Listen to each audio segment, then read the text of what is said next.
సారేపతి విధవరాల గురించి మనందరికీ తెలుసు. కరువు కాలంలో 3.5 సంవత్సరాలు ఆమె ఇంట్లో ఆహారం దాచబడింది. కరువున్నంత కాలం కూడా ఆమె తొట్టిలో ఉన్న పిండి తరిగిపోలేదు, బుడ్డిలో ఉన్న నూనె కూడా తరిగిపోలేదు. ఆమె ఇంటి వారందరూ కూడా పోషించబడ్డారు. ఏంటి, 3.5 సంవత్సరాలు ఫుడ్ దాచబడిందా? అసలు అది ఎలా పాసిబుల్ అవుతుంది? ఫర్ సపోజ్ 1 ఇయర్ ఫుడ్ మనం ఇంట్లో దాచుకోగలమా?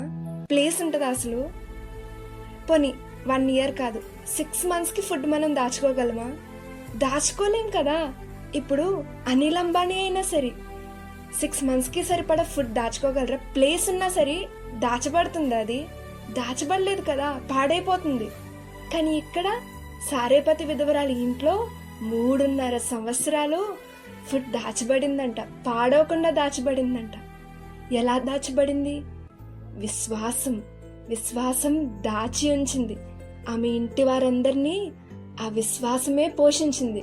3.5 సంవత్సరాలు ఏంటి, 1000 సంవత్సరాలకు కూడా నీలో ఉన్న విశ్వాసం ఫుడ్ దాచగలదు. 1000 సంవత్సరాలకు కూడా ఫుడ్ని దాచేంత కెపాసిటీ విశ్వాసానికి మాత్రమే ఉంది. అది నీ హృదయంలో ఉన్న విశ్వాసానికి ఉన్న శక్తి.